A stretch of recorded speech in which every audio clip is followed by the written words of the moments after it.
Well, our next speaker is quoted as saying that his state is where woke goes to die.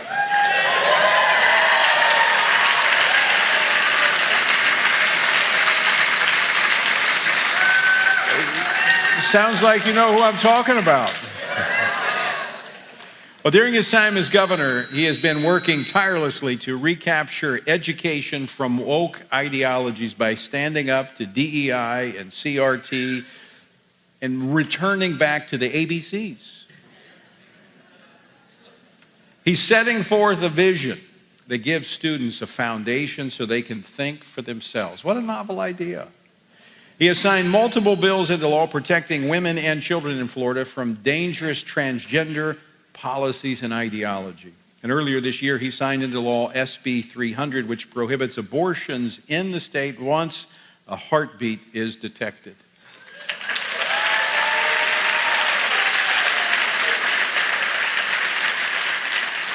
I had the pleasure of working with him when he was in Congress. In fact, the first meeting of the House Freedom Caucus, he was a part of that, and it took place in my conference room at the Family Research Council. And those same policies that the Freedom Caucus is pushing forward here in Washington, D.C., he's been fighting for and turning them into reality in Florida. Please welcome the 46th governor of Florida, Governor Ron DeSantis. Red, white, and blue. Oh, down and sweet Florida. He's shooting us straight, telling us the truth. Yeah, that's right.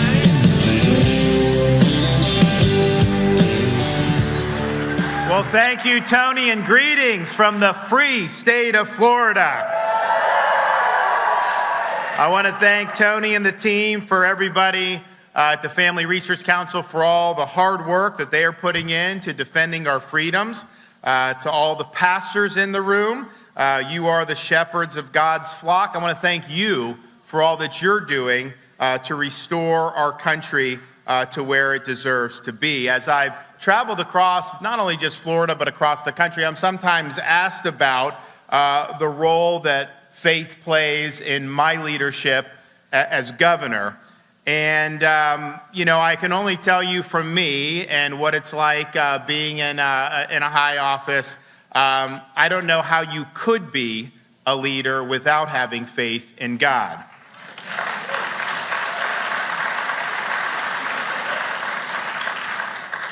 When you stand up for what's right in this day and age, that is not going to be cost-free.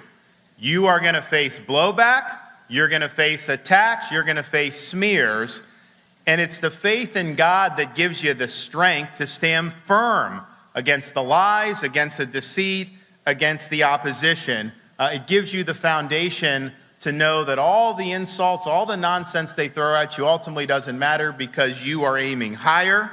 Some people ask me, how do you become a good leader? Well, one of the first things you need to do is put on the full armor of God.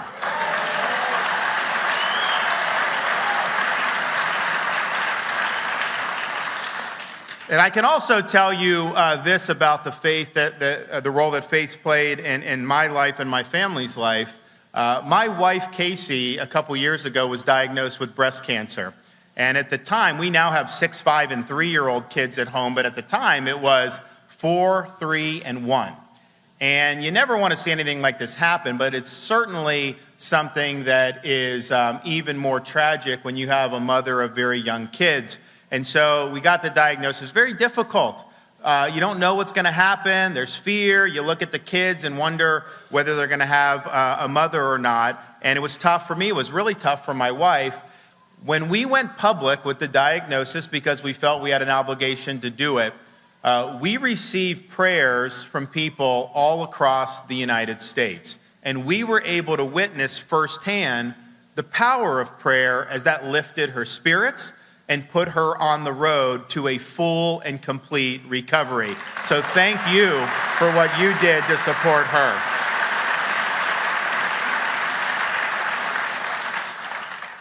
Our country is in a state of decline. This is not a decline that is inevitable. This decline is a choice This is a decline. This is a choice we're going to make as Americans over the next weeks, months, and years. And it's not going to be enough to just simply manage the decline a little bit better than the people that are currently in power.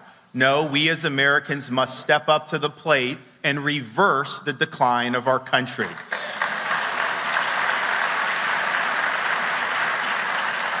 And you see it everywhere you look. We now live in a country where families that are doing everything right, working hard, trying to put food on the table for their kids, suddenly have to choose between getting groceries and buying gas. They can't afford a new house or a new car because of the rising prices and the inflation. And that has been inflicted on this country by the people in Washington, D.C., borrowing and spending this country into oblivion.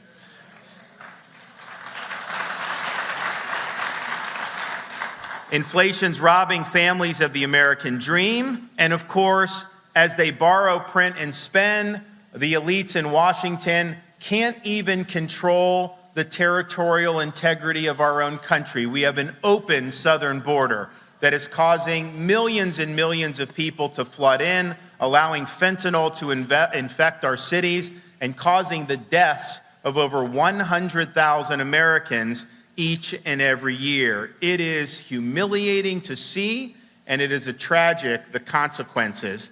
Every town now has become a border town. We see American cities that are falling apart because of high crime. We see weaponized government going after parents who are going to a school board meeting, or faith leaders who are engaging in pro-life activism. We see the signs of decline throughout communities, throughout institutions, and throughout the federal government.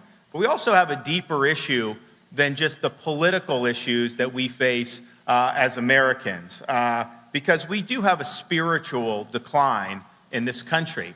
We just came off a few years ago where there were government elected officials forcibly closing churches and denying people their right to worship as they see fit. Meanwhile, the liquor stores were open, the strip clubs were open, but yet they slammed the door shut on people of faith. Not in the state of Florida, we didn't do that. We protected your right.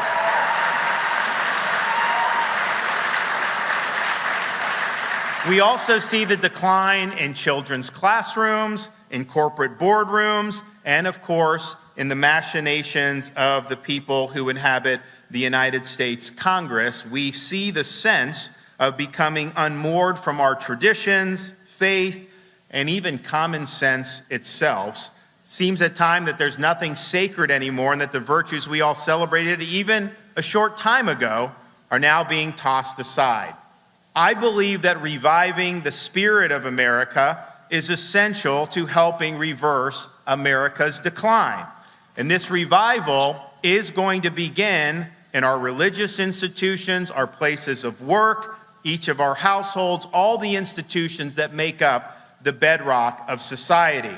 So we're confronted now with threats to religious liberty, the likes we have not seen through most of American history. And there was a time when we were told, religious liberty is just simply, if you can go to church for that 1 hour every Sunday and pray the way you see fit, that somehow that is religious freedom. But the minute you try to bring that outside of that Sunday morning context, well, then the elites in our society are gonna drop the hammer on that, and they basically want you to know their role. Now, that is a bargain that has not worked for American society. We need people to be able to live their faith in all aspects of their life, not just on Sunday morning, as important as that is.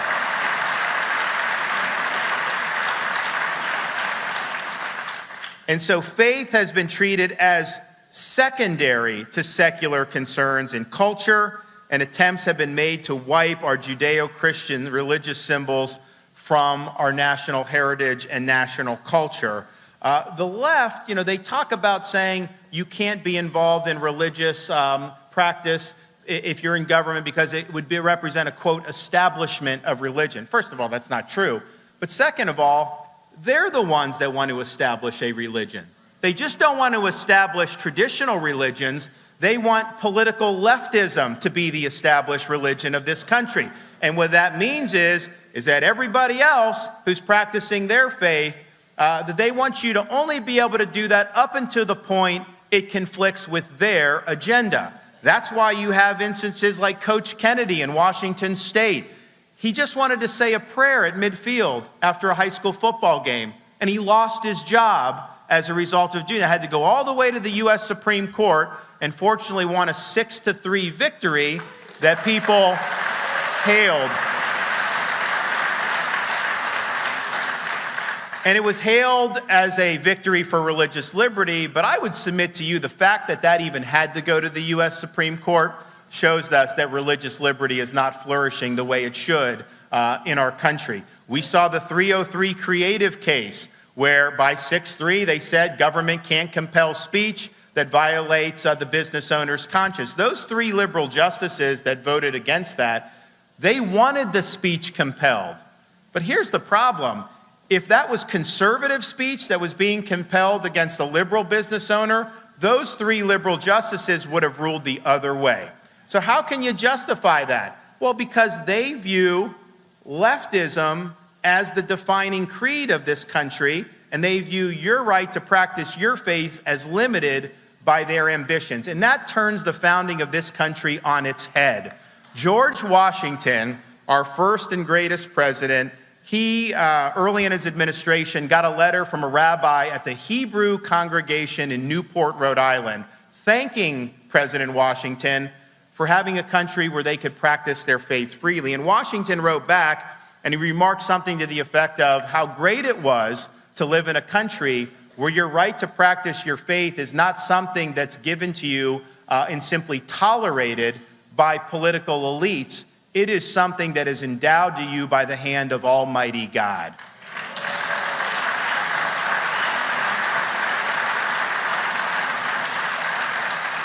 So the left in this country wants us to return to that pre-constitutional era where religion is merely tolerated, but it's not allowed to flourish. And so the battle lines are, we must win the fight to restore religious freedom as the founding fathers of this country intended it to flourish in the United States.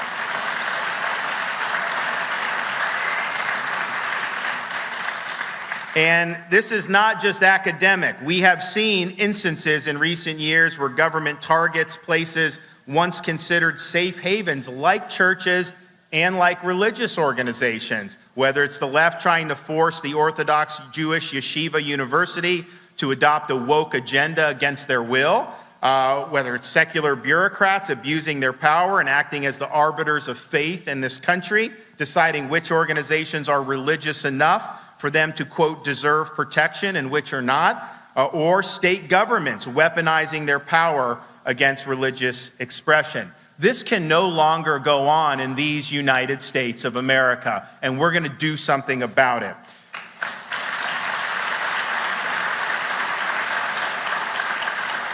So as your president, I'm going to get to work on restoring full religious freedom in this country. First step is to ensure that we nominate and place constitutionalist judges on the courts of appeal and on the U.S. Supreme Court.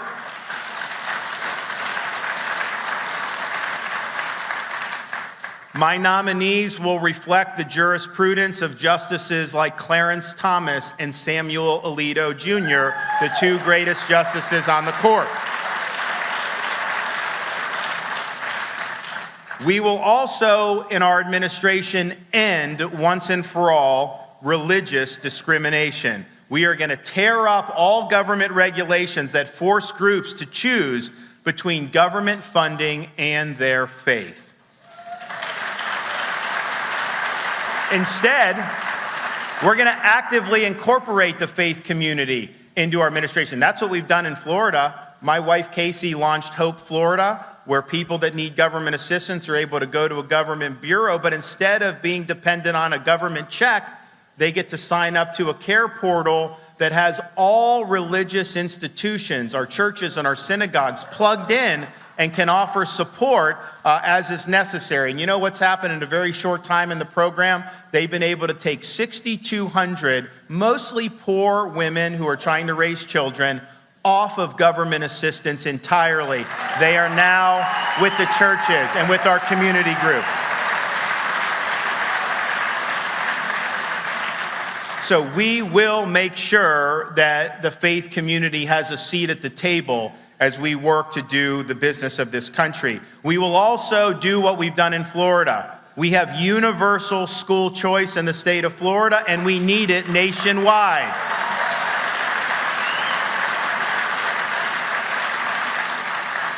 On day one, we'll issue an executive order that ensures funding available to private non-religious schools must also be available to private faith-based schools.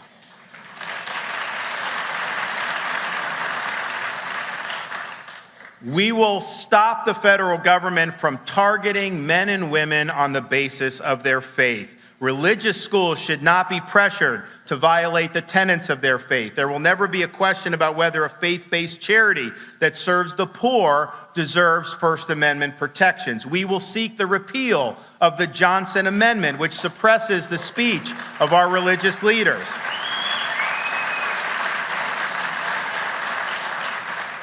.303 Creative and Masterpiece Cake Shop shouldn't have even gone to court. And so what we'll recognize is our laws need to prevent the litigation in the first place. Oftentimes, the process itself is the punishment. Those days are going to be over where you can be harassed on the basis of your faith.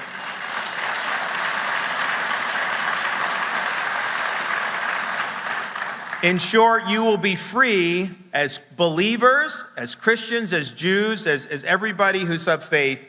You will be free to worship and live out your faith in this country, period.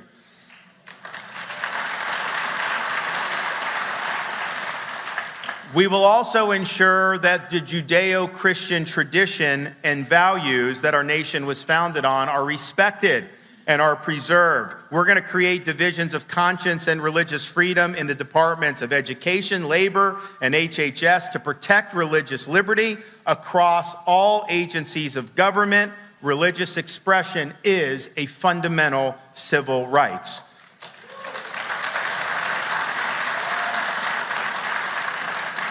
We will ensure that any accommodation given for a secular purpose must also be extended to those who have religious motivations. And I will clarify that whenever sex and gender appear in a government document, we refer to the only two sexes that actually exist.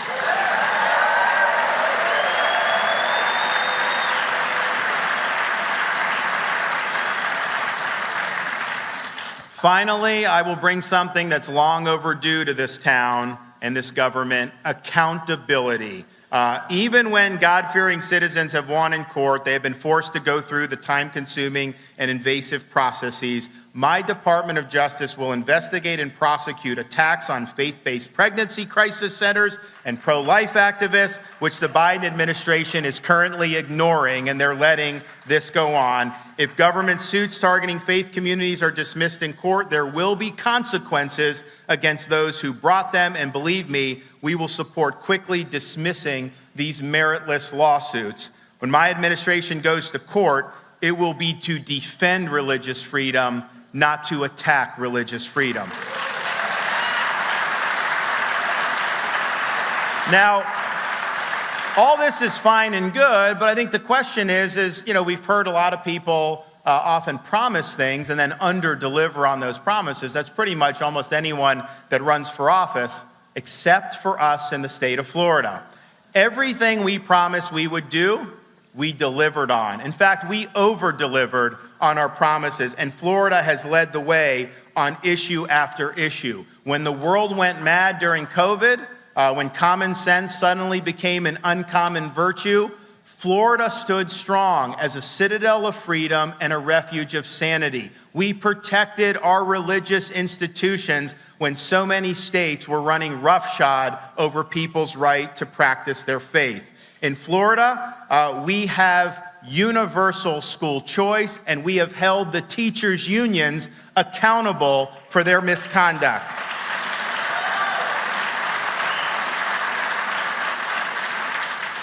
We now have scholarships of $8,000 per child, and that includes all religious education. Other states that have school choice exclude religious schools from these scholarship programs, not the state of Florida. We have also stood up to protect the culture of life by enacting the strongest pro-life protections in the modern history of Florida, the Heartbeat Protection Act.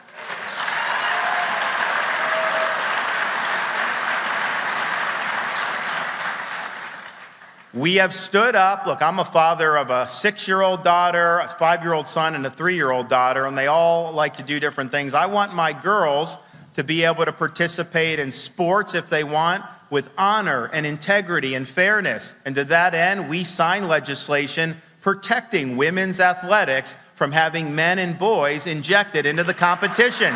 It's wrong, it's unfair.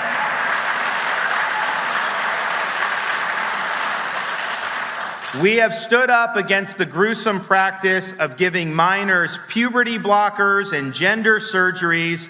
We have outlawed the practice in the state of Florida. It is mutilation. It is wrong, and it has no place in a free and just society. We have stood for the rights of parents by prohibiting the injection of gender ideology in our schools, particularly our elementary schools. It is wrong to tell a second grader that the student may be born in the wrong body or can change their gender. It is not true. It is not appropriate. And if I have to stand up to the biggest, baddest companies like Disney to be able to protect our kids, you can count on me to do what is right.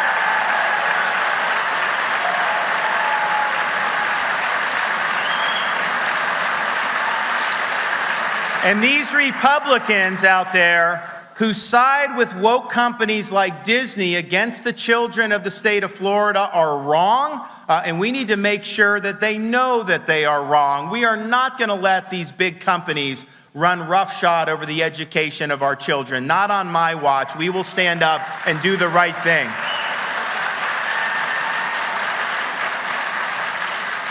We are also the first state to prevent teachers from forcing students to identify their pronouns. We're not doing the pronoun Olympics in the state of Florida.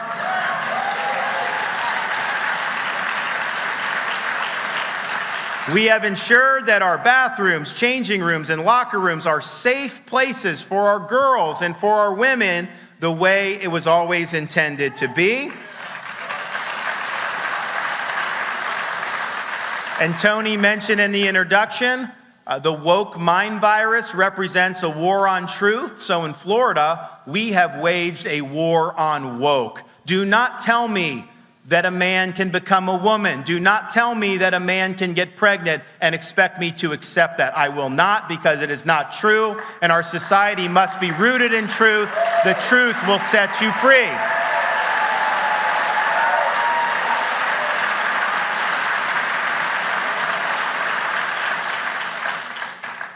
We made Florida the place where woke goes to die, and I can promise you this, as president, we are going to leave the woke mind virus in the dustbin of history where it belongs, once and for all. When I ran for governor, I promised to be the nation's most pro-Israel governor, and I have delivered on that promise. We have led fights against BDS with Israel. We have done trade missions to Israel. We've established strong relations between the state of Florida and the world's only Jewish state. America must always stand with the Jewish people and the state of Israel.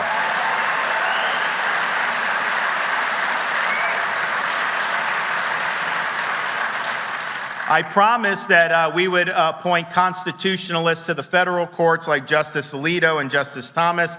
Well, you know I'll do that because as governor, I inherited the country's most liberal state Supreme Court, and through my appointments, we now have the nation's most conservative Supreme Court in the state of Florida. And through all of this, we've just stood up for the truth. When you tell the truth in this day and age, you face a lot of blowback. You have a lot of people that are going to come at you taking pot shots.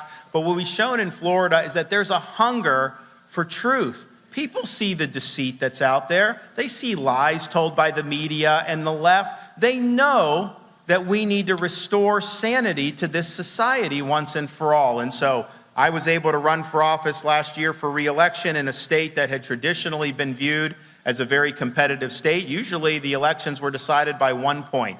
Well, we led with purpose, we led with conviction, and we delivered unprecedented results.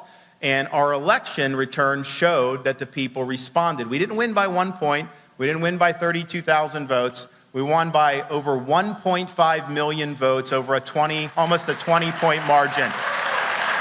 People want leadership. So as we look forward, right now is this generation's time for choosing. As Ronald Reagan said then, I believe is true now. Us as Americans, have a rendezvous with destiny. We cannot fly the white flag of surrender into the face of the hostile forces that are doing everything they can to upend our way of life. We must stand firm for the truth. We must fight back. And we must win in 2024. The time for excuses is over. I don't want to see, like, we need a mulligan after 2024. We need to get the job done. I can tell you this, I will get the job done. And with God's help as your president, I will not let you down. God bless you all. Thank you so much. Thank you. Red, white, and blue. Thank you so much. Thank you. Thanks so much.